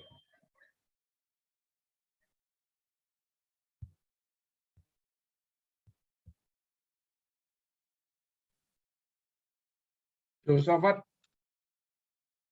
Iya, Pak. kira-kira apa yang terpikirkan olehmu setelah mendengar tadi paparannya Pak Juneman? Yang paling saya ingat tuh yang saya juga baru tahu sih Pak sebenarnya. Ternyata istilah apa penyakit-penyakit itu tuh maksudnya penyakit mental atau apa tadi kan ada di MS kalau nggak salah ya. Itu ada politiknya gitu Pak yang tadi kalau nggak salah yang tentang makanan gitu Pak. Itu ternyata nama penyakit ribet tuh saya kaget sih Pak. Dan itu saya nanti penasaran mungkin saya bertanya sama Pak. Saya bakal bertanya sama Pak Juneman mungkin. Oke. Sip, silakan Filsafat. Oke, Pak Juneman.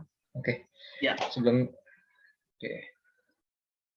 Sebelumnya, makasih Pak Juneman atas pemaparan materinya.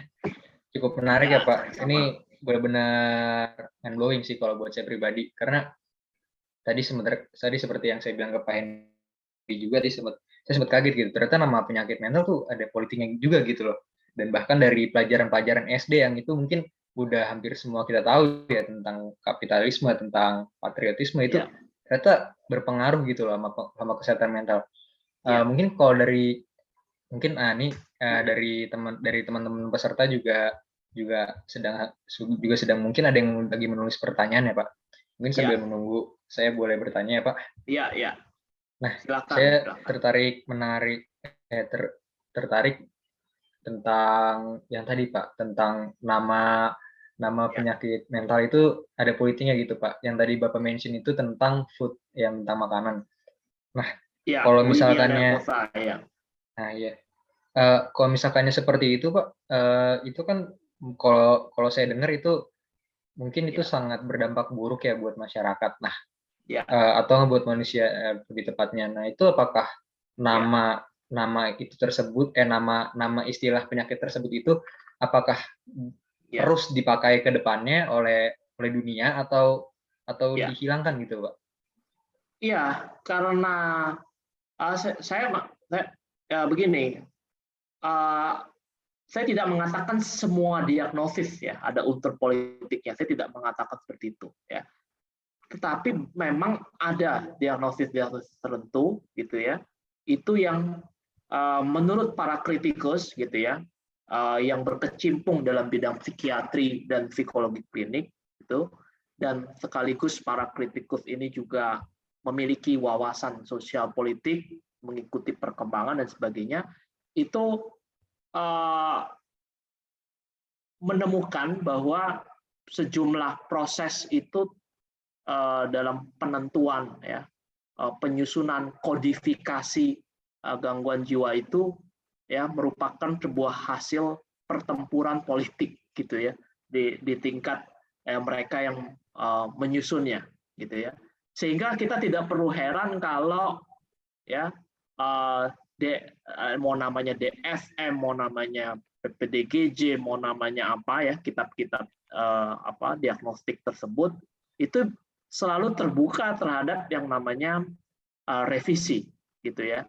Sebenarnya kita pun ya bisa saja ya kalau kita punya sebuah aspirasi ketika kita mengkritisi bahwa sebuah diagnosis ini sebenarnya di konteks lingkungan kita itu bukan gangguan jiwa kok, misalnya ya. Kita menemukan seperti itu ya.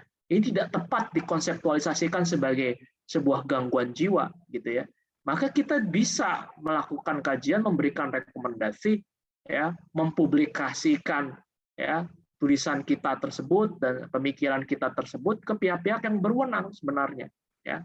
Atau sebatas di blog pribadi kita, itu boleh kita memberikan pendapat. Itulah yang saya maksud dengan public participation gitu ya. Jadi isu kesehatan mental itu bukan sekedar menjadi pendamping curhat yang baik ya, menjadi pendamping yoga yang baik atau pendamping PFA yang baik, bukan sekedar itu, tapi partisipasi sosial semacam itu ya, membangkitkan, meraise sebuah isu, sebuah wacana, memberikan penjelasan alternatif ya, memberikan saran yang berbeda, saran yang lain ya, berdasarkan amatan kita terhadap situasi di lapangan ya. Itu merupakan partisipasi dalam kesehatan mental ya, karena kesehatan mental sekali lagi ya, itu juga merupakan konstruksi sosial atau bangunan sosial. Kalau ada bangunan sosial yang tidak menguntungkan ya, seperti tadi misalnya bulimia nervosa misalnya diduga terkait dengan industri farmasi atau industri makanan tertentu ya. Sekali lagi saya belum mendalami betul, tapi saya lihat sekilas itu pesannya kira-kira seperti itu. Maka konstruksi sosial hanya bisa di-counter dengan konstruksi sosial lagi gitu ya. Jadi kita bangun lagi wacana yang menurut kita yang sebenarnya ya, versi kita ya, yang seharusnya begini nih ya, dia tidak separah itu gangguannya kok bulimia nervosa ya, tidak separah itu membutuhkan intervensi farmasi dan sebagainya gitu ya. Tentu berdasarkan kajian-kajian akademik gitu ya. Saya kira seperti itu Jojo ya. Jadi itu selalu dinamis tuh. Itu kan diagnosa itu kan labeling sebenarnya ya, label terhadap sebuah gangguan ya, atau gangguan-gangguan tertentu gitu ya. Itu selalu bisa mengalami perubahan-perubahan ya. Maka public participation itu penting. Even research itu juga bagian untuk meningkatkan kesehatan mental juga ternyata ya, walaupun secara indirect mungkin ya, tapi kita butuh yang namanya profiling dan sebagainya. Itu kira-kira Jojo. Oke, baik. Makasih banyak Pak atas jawabannya Pak. Oke. Ya, terima kasih. Yeah. Oke, kebetulan nih udah ada yang bertanya, cuman nih anonim melalui private gitu ya. Pertanyaannya gini Pak. Menurut Bapak, bagaimana cara efektif untuk dapat membuat mental health menjadi isu sosial di masyarakat secara luas? Gitu. Ya, ya tadi ya, media portrayal itu penting gitu ya. Kalau saya lihat memang media-media mainstream itu masih menjadi acuan ya.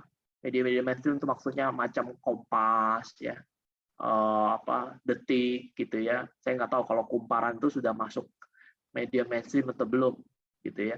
Kompas, Media Indonesia ya, kemudian Koran Sindo gitu ya, itu yang dianggap sebagai media-media mainstream gitu ya. Nah, supaya dia menjadi isu sosial perlu ada penggiatan ya, di dalam penggiatan wacana di dalam media-media tersebut. Itu sebabnya sebelum acara ini berlangsung ya kan, saya juga share ya ke Naila itu 5 artikel ya, yang kebetulan meminta pendapat soal kesehatan mental tersebut begitu ya. Jadi teman-teman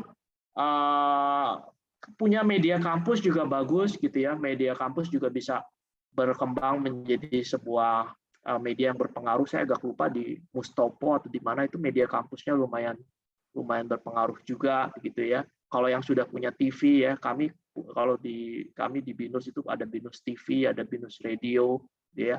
Itu perlu senantiasa digaungkan gitu ya. Itu satu hal ya, supaya dia menjadi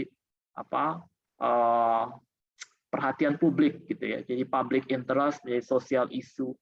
Ya, yang kedua adalah ya lakukan ya kegiatan-kegiatan yang memang bisa menarik perhatian publik juga begitu ya, dalam arti di level sosial apa nih ya yang bisa disumbangkan ya oleh teman-teman mahasiswa gitu ya. Kegiatan-kegiatan semacam apa? Ya, tadi saya ambil contoh kan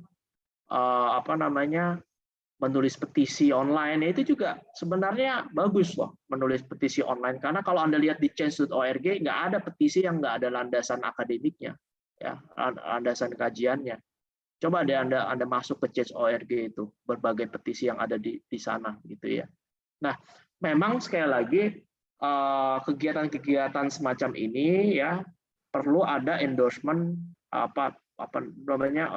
sebaiknya ya perlu ada dukungan juga ya dari institusi, ya, dalam arti jangan sampai institusi salah paham gitu, ini apa sih ini mahasiswa nulis petisi, apa sih mahasiswa ya seperti itu kadang-kadang. Nah, itulah ya demokrasi dalam kampus dan sebagainya. Kadang-kadang kalau ada bersuara sedikit ini tentang isu sosial ya, ada kampus-kampus yang kemudian dengan cepat dan sigap menutup gitu ya, ketuanya dipanggil lah, kemahasiswaannya dan sebagainya. Nah, itu yang saya bilang bahwa mental health itu terkait dengan sosial juga, bukan gitu ya. Termasuk soal pemanggilan sebagainya itu juga sebenarnya menciptakan iklim tertentu ya, takfir ya tertentu untuk berekspresi dan sebagainya.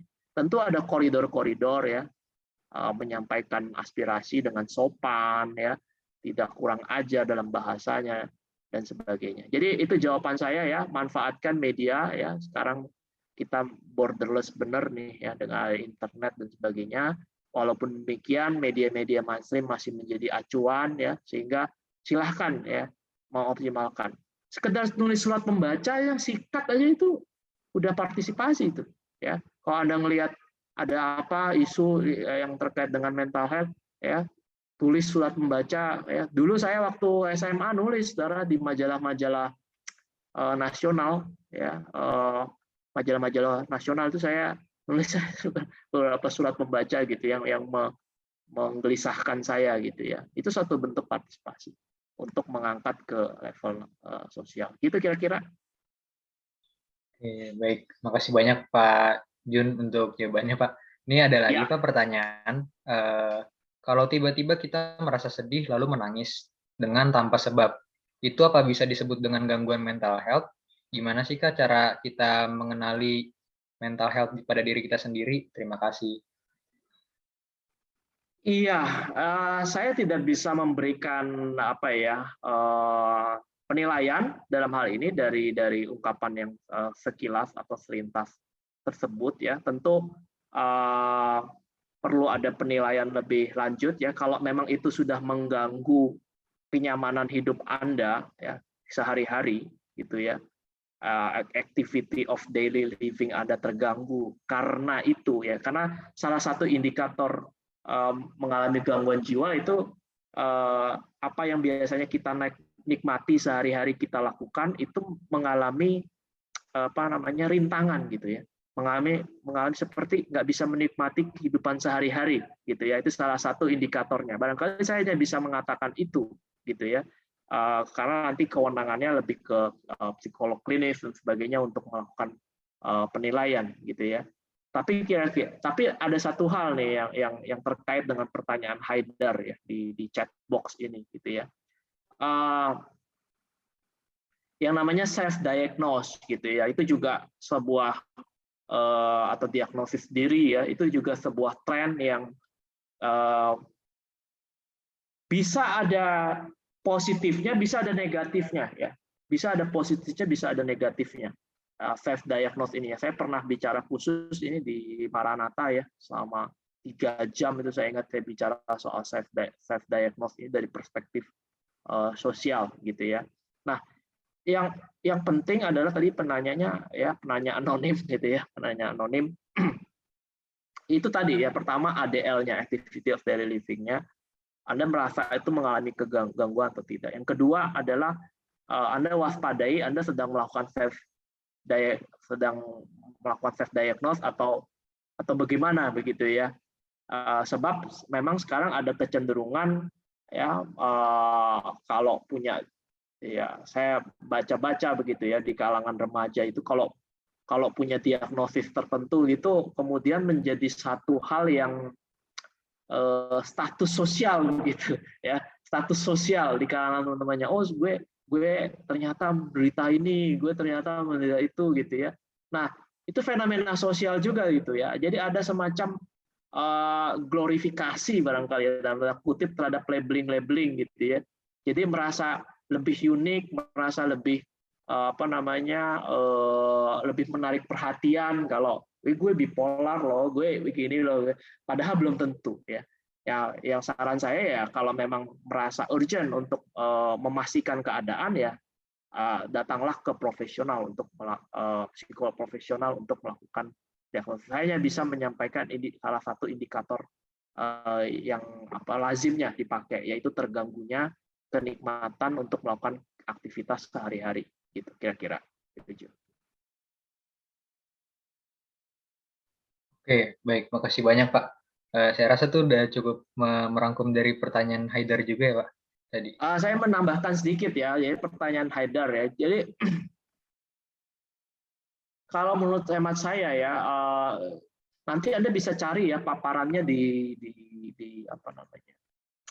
di slide share saya ya. Saya ketik alamatnya ya. Saya ada satu slide khusus itu tentang self diagnose yang saya bawakan di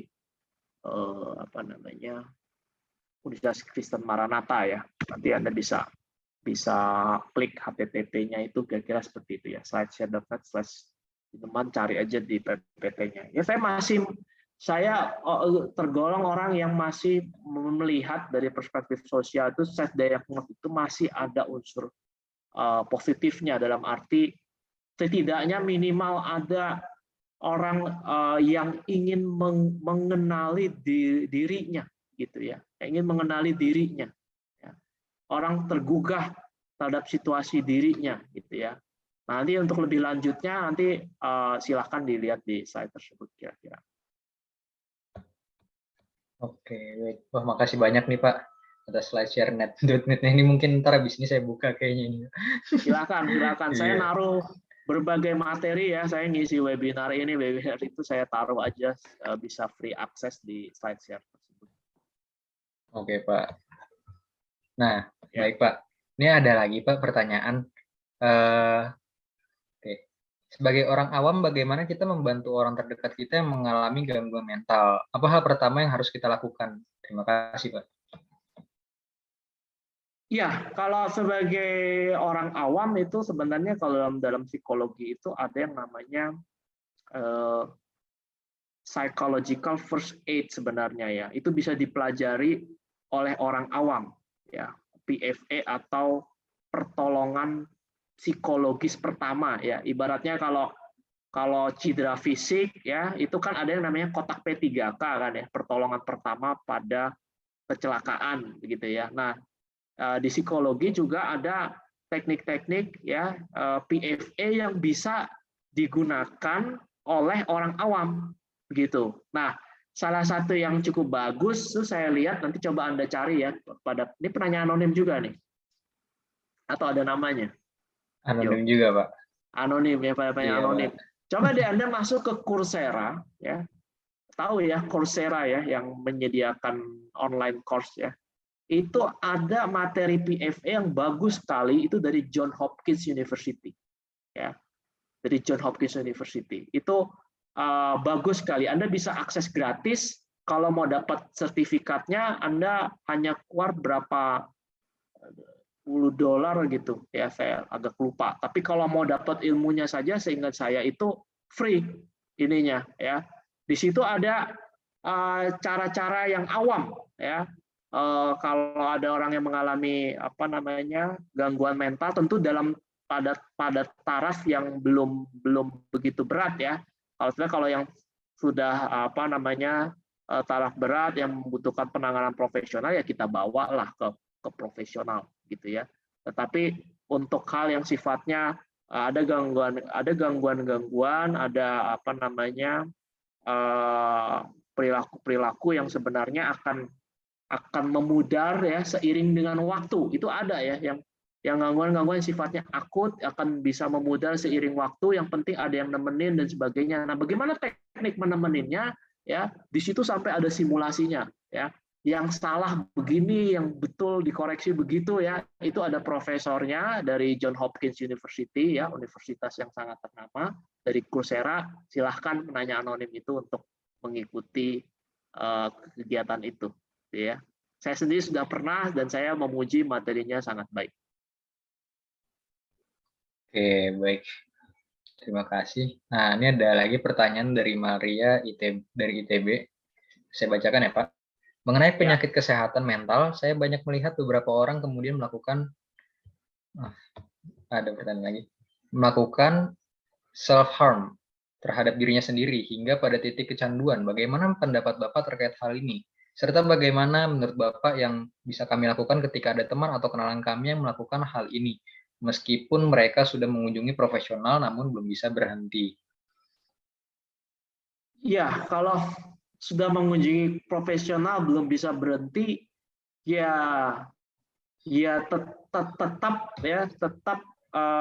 tetap berhubungan dengan profesional gitu ya. Mungkin karena ini kan satu hal ya sampai melukai diri sendiri dan sebagainya, ini ya ada sebuah krisis yang bobotnya lebih membutuhkan penanganan klinikal begitu ya.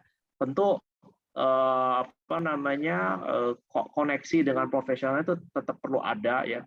Barangkali kalau ini kadang-kadang ya kita kalau ke dokter kan juga gitu ya, merasa ada yang cocok dengan dokter tertentu gitu ya, ada yang namanya efek-efek yang semacam itu gitu ya. Kalau ke dokter ini kurang cocok gitu ya, barangkali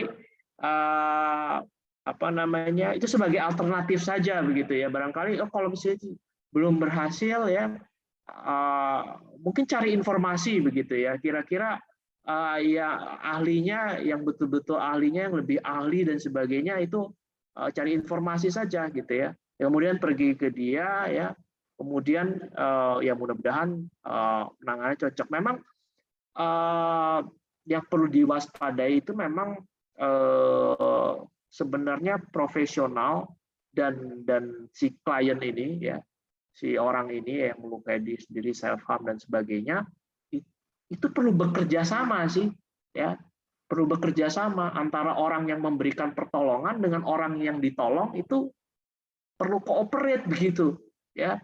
Seringkali ya persepsinya keliru begitu, bahwa yang penting dapat ahli, mau dapat profesor ahli yang bagaimanapun, kalau kitanya sendiri tidak ada perjuangan gitu ya untuk bersama-sama gitu untuk pemulihan sebagainya, itu ya hasilnya tidak akan baik juga begitu ya. Jadi sadari juga ya, kalau dalam psikologi itu namanya konsepnya agency ya, atau agensi, bahwa kita masing-masing itu punya agency gitu ya. Tujuan terapi dan sebagainya itu bukan untuk terapi selamanya ya.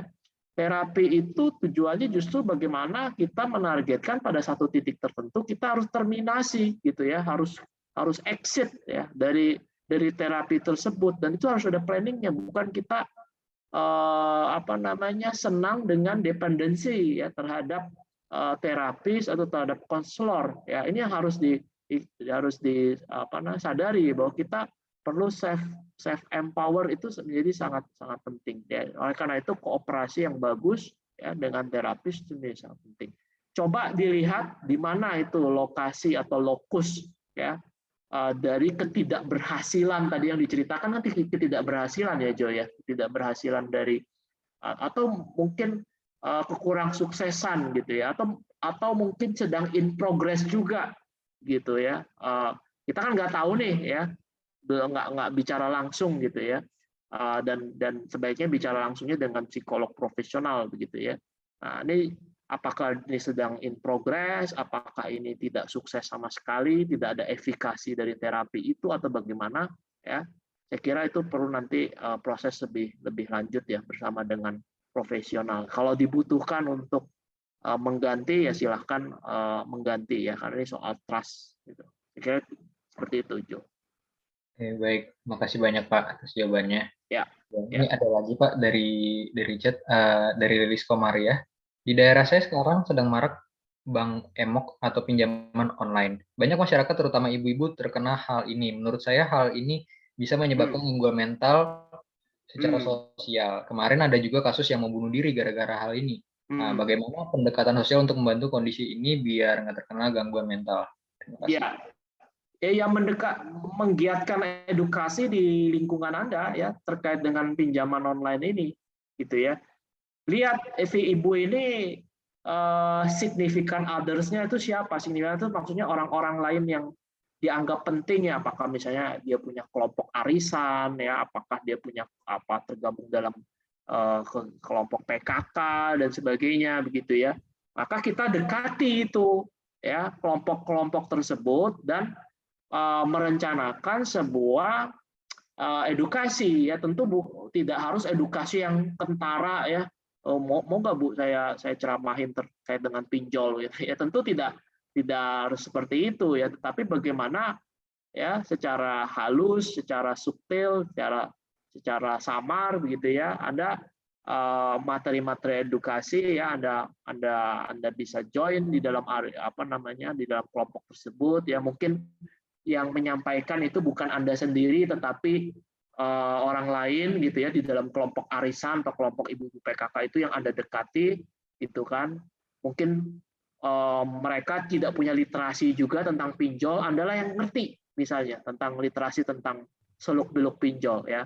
Anda kemas itu dengan bahasa yang baik, dengan materi yang baik, apakah mau pakai infografis, mau pakai apa, ini kan sekarang WA suka share-share infografis ya, yang poster-poster kecil dan sebagainya, itu kan menarik ya, gampang dilihat, gampang dicerna dan sebagainya.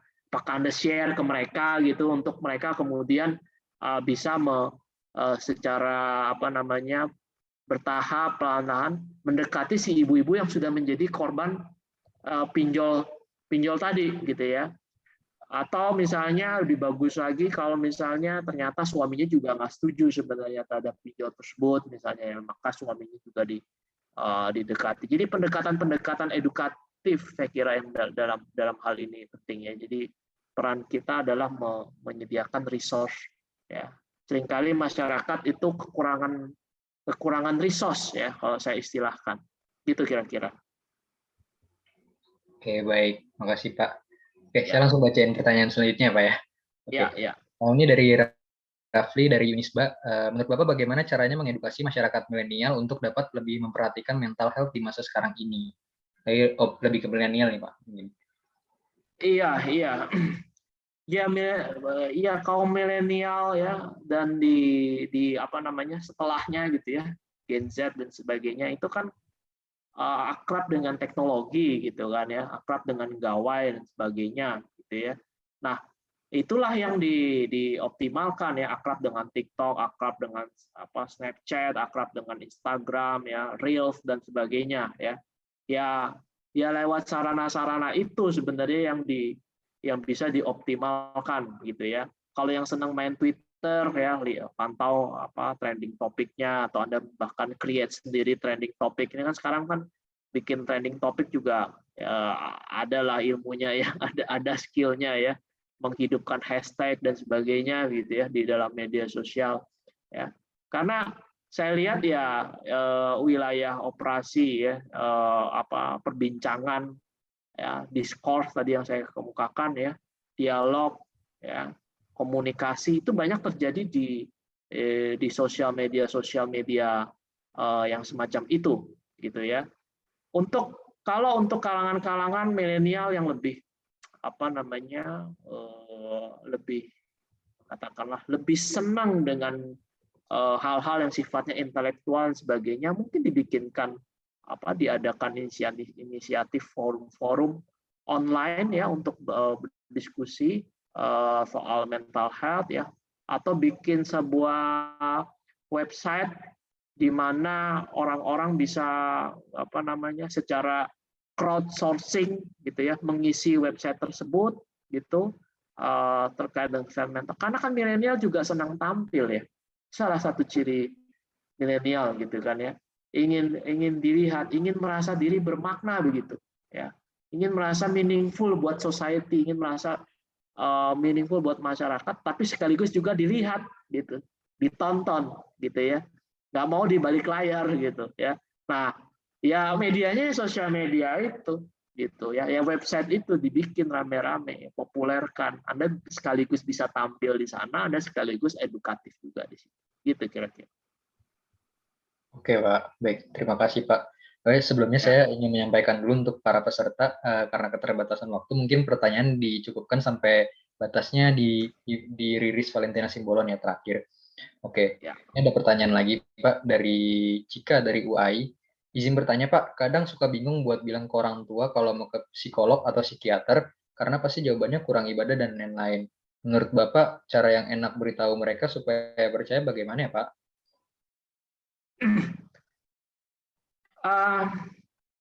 Lagi-lagi ya, kalau menurut saya itu cari significant others dari ayah ibu Anda ya.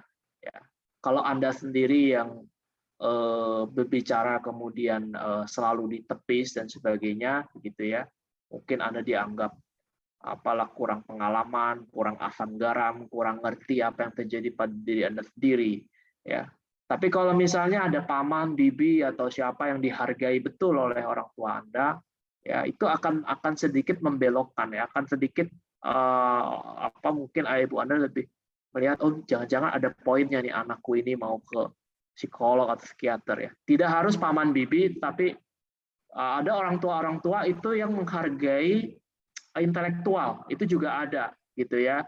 Nah, untuk macam itu mungkin apakah dosen Anda sendiri dimintakan Anda bisa mintakan tolong sebagai jembatan komunikasi ya. Apakah dosen wali Anda gitu ya diminta omong dengan orang tua gitu. Jadi pendekatan-pendekatan yang semacam itu ya. Karena kalau pendekatannya konfrontatif itu malah seringkali menimbulkan konflik ya, menimbulkan antipati ya, mau nggak mau bukan mau ya, kita menyadari bahwa kita hidup dalam sebuah kultur ya, di mana kalau orang tua sudah ngomong ini ya sulit untuk kemudian kita berkonfrontasi begitu ya. Oleh karena itu gunakanlah saluran atau channel lain ya, salah satunya adalah melalui significant others. Juga lihat apa bacaan-bacaan yang media-media mungkin yang dihargai oleh orang tua gitu ya. Kalau misalnya contoh ya ada orang tua yang senang baca Kompas gitu ya, maka bisa saja ya Kompas kan sering meliput soal kesehatan mental ini ya, artikelnya digunting dan sebagainya. Ini nih saya mirip dengan situasi yang diceritakan di media ini nih ya. Mungkin lebih tergerak ya hati dari orang tua Anda untuk meng-approve Anda untuk pergi ke mencari bantuan profesional gitu ya, atau bahkan mungkin pemuka agamanya sendiri gitu ya, mungkin keluarga punya pemuka agama yang dihormati gitu ya, di lingkungan ibadahnya gitu, itu bisa juga ya. Jadi Anda ngobrol ya, syukur, tapi temui pemuka agama yang juga memiliki wawasan ya soal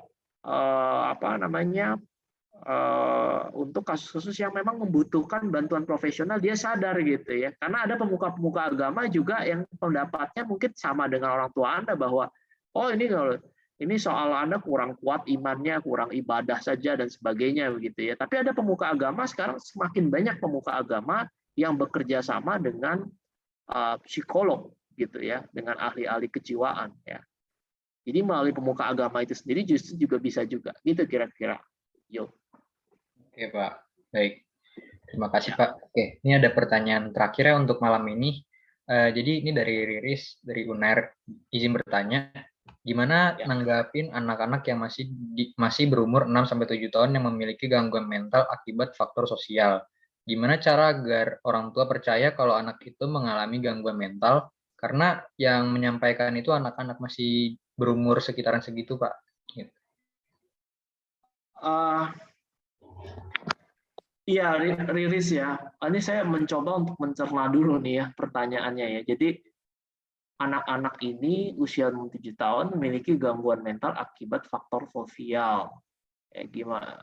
Pertama itu perlu dipastikan dulu gitu ya. Apakah memang istilah anak ini mengalami gangguan mental itu betul atau tidak gitu ya? Apakah itu hanya merupakan sebuah gejala perkembangan ya atau artefak perkembangan, atau itu merupakan sebuah gangguan? Karena ya pada anak-anak itu juga cukup dinamis juga ya, sejauh saya ketahui dari literatur psikologi perkembangan ya, ada tingkah laku tertentu yang mungkin dilihatnya sebagai aneh dan sebagainya, tapi sebenarnya artefak perkembangan istilahnya ya, gejala perkembangan yang dia akan hilang secara alami ya, akan hilang secara alami. Nah, itu harus dipastikan dulu apakah itu betul akibat dari apakah itu betul merupakan gangguan mental ya. Kemudian gimana cara agar orang tua percaya kalau anak itu mengalami gangguan mental, karena yang menyampaikan itu anak-anak masih segitu. Oh, anaknya sendiri ngaku gitu ya bahwa dia mengalami gangguan. Kalau yang saya tangkap pertanyaan begitu ya, Riris ya. Jadi anaknya sendiri menyampaikan pada orang tuanya bahwa dia mengalami sebuah gangguan. Ya, yang jelas orang tua yang baik itu selalu menangkap sinyal-sinyal yang dikirimkan oleh si anak begitu ya. Itu satu hal gitu ya. Selalu menangkap sinyal-sinyal tersebut. Nah, bagaimana si anak menyadari bahwa dia mengalami gangguan mental, itu tentu ya harus dipastikan dulu ya, harus ditanyakan ya, kenapa Anda merasa mengalami gangguan mental gitu ya, gangguan mental yang semacam apa begitu ya yang dialami. Jangan-jangan itu juga bukan gangguan mental, tapi gejala kejiwaan yang sifatnya temporer gitu ya, tidak sampai pada tahap gangguan gitu ya, karena istilah gangguan itu juga punya nuansa yang lebih lebih berat ya daripada sekedar tekanan ya, daripada sekedar stres atau distress gitu ya. Nah, kalau saya lihat isunya di sini sebenarnya adalah ya bagaimana orang tua juga memiliki literasi sebenarnya. Itu yang menurut saya prinsip yang penting dari pertanyaan ini gitu ya. Bagaimana orang tua memiliki literasi yang memadai ya terkait dengan situasi mental anak gitu ya. Oleh karena itu menurut saya kalau misalnya Riris berada di sekitar orang tua tersebut gitu ya, maka sering-seringlah berbincang ya. Kemudian sering-seringlah menyampaikan ya literasi kesehatan mental, tapi dengan bahasa yang enak, bahasa yang seawamnya ya, bahasa yang nyaman ya, bahasa yang bisa dipahami orang tua, tidak membuat orang tua si anak ini mengernyitkan dahinya begitu ya. Jadi intinya seperti itu sih ya. Intinya kalau orang tua punya literasi ya, anak mau ngaku, anak mau enggak, dia akan bisa mengenali ya, dia akan bisa mendeteksi ya. Nah, orang tua juga sekarang kan ya banyak ini ya, nengok ke HP, nengok ke gawai begitu ya. Maka be a resourceful person itu juga satu pesan saya kira dari saya gitu ya. Bagaimana kita sendiri resourceful dan resource itu bisa kita bagikan. Karena di tengah hamparan informasi sekarang ini gitu ya, ada yang menawarkan terapi ini, ada yang menawarkan terapi itu, ada yang menawarkan diagnosis ini, ada yang menawarkan diagnosis itu gitu ya. Seringkali itu kita jadi bingung, Saudara. Jadi situasi anomi itu ada gitu ya. Karena cukup banyak ya, yang cukup banyak juga yang saya amati ya, itu terapi-terapi yang diagnosis, terapi-terapi, tes itu yang dimarketingkan ya, dimarketingkan ke masyarakat ya, entah melalui iklan ya, entah melalui media ya, WhatsApp dan sebagainya ya, yang membutuhkan pemikiran kritis kita untuk dapat memilah dan memilih. Nah, kalau Riris belajar psikologi ya tentu akan punya ya kapasitas untuk memilah dan memilih informasi itu, dan Riris dalam tanda kutip transferlah kapasitas untuk memilah dan memilih. Ini loh, kalau mau memilih sumber ya sumber informasi tentang gangguan mental, tentang kesehatan mental itu umumnya situs-situsnya ini ya. Kemudian WhatsApp jangan langsung percaya gitu ya. Kalau ada menerangkan sumbernya diklik bener gak masuknya ke sana gitu ya. Coba tanya second opinion, third opinion kepada orang-orang yang lebih kompeten dalam bidang kesehatan mental ya, belajar psikologi ya. Seperti itu kira-kira peran RIRIS untuk memberikan literasi yang memadai kepada orang tua ya. Kita perlu waspada ini. Sekarang banyak nih ya. Bahkan nih yang saya temukan akhir-akhir ini adalah memarketingkan sebuah terapi, sebuah diagnosa, sebuah terapi itu melalui jurnal, saudara. Jurnal-jurnal Indonesia maksudnya. Jadi mereka itu yang mengkomersialkan itu ya, memperdagangkan terapi yang tidak jelas basis ilmiahnya dan sebagainya, itu mulai menempuh modus-modus seperti itu, saudara. Ya, jadi dia cari nih jurnal-jurnal ilmiah, begitu udah dapat publish, dia gampang aja bilang berdasarkan publikasi di jurnal itu. Kalau dicari ada nggak jurnalnya? Ada, betul, memang ada. Cuma jurnalnya itu juga tidak selektif gitu ya, mitra bestarinya, reviewernya mungkin kurang ketat dan sebagainya. Itu cukup banyak saya lihat tuh ya, teknik-teknik psikologi yang merupakan barang dagangan dicoba untuk diimpos ke jurnal-jurnal ya, jurnal psikologi klinik, jurnal apa dimasukkan ke sana. Gitu kira-kira ya. Yang jadi prinsipnya adalah literasi tadi ya, berbagai teknik yang disampaikan. Terima kasih. Oke Pak, baik. Terima kasih banyak Pak atas jawaban-jawabannya dalam sesi tanya jawab malam ini. Oke, jadi selanjutnya kita akan lanjut ke sesi berikutnya, itu sesi foto. Boleh nih dari teman-teman semua peserta dinyalakan dulu kameranya untuk kita foto semua bareng-bareng ya. Ya, ada yang minta materi, nanti saya share ke Naila aja ya. Naila nanti share ke Ana dan kawan-kawan itu yang di chat ya. Oke, Pak. Boleh dinyalakan dulu kameranya teman-teman, para peserta. Sepertinya udah banyak yang pakai baju tidur. Iya. Maklum lah ya. Udah jam ngantuk ini. Oke, mungkin lagi ada yang siap-siap. Mungkin aku tunggu sampai 8.45 kali ya. Ini lagi. Oke. Jangan lupa juga teman-teman untuk mengisi link attendance check-nya yang ada di chat, dikirimin oleh Naila tadi. Oke.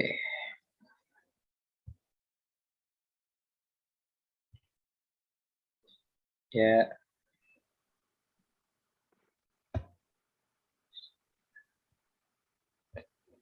Mungkin nanti aba-aba foto dari saya ya. Biar. Oke, udah 8.45, mungkin kita foto ya. Udah siap? Oke. Kita foto dulu. Aba-aba 1, 2, 3. Iya. 1, sekali lagi udah bisa difoto lagi. Oke, siap. Oke. Sekali lagi 1, 2, 3. Oke, siap. Baik, mungkin itu untuk sesi foto udah selesai, 2 foto nanti mungkin bisa di-share. Oke.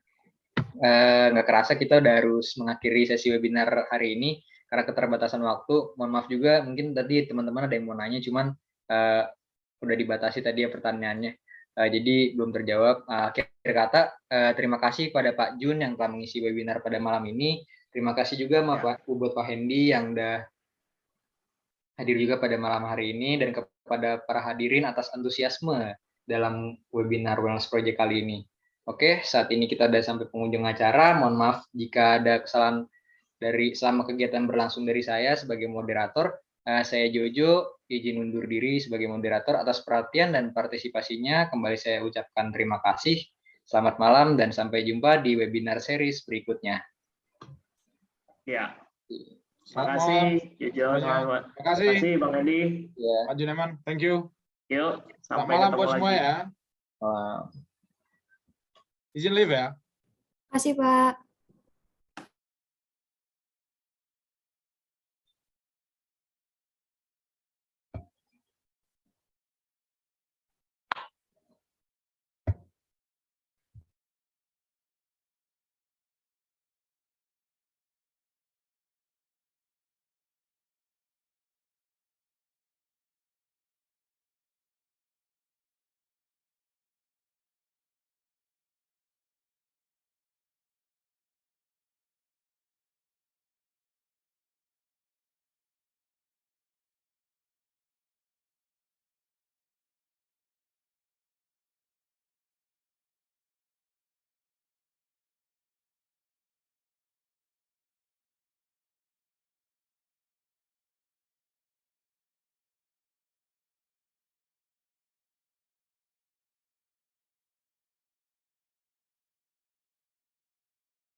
Udah ya?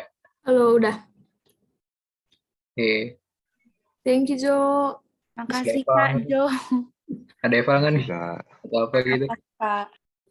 Iya. Nggak ada sih. Ya, nggak ada sih. Oke. Kak, berarti webinar berikutnya bulan apa ya, Kak? Januari harusnya. Oke. Yes, dan itu yang megang siapa ya? Haidar ya?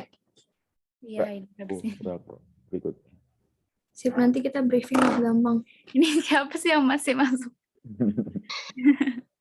Iya deh. Udah lah, biarin aja. Maaf, siapa tadi yang megang wellness selanjutnya? Haidar apa Sacio ya? Aku lupa. BTW recordingnya di stop dulu. Oh iya, sorry.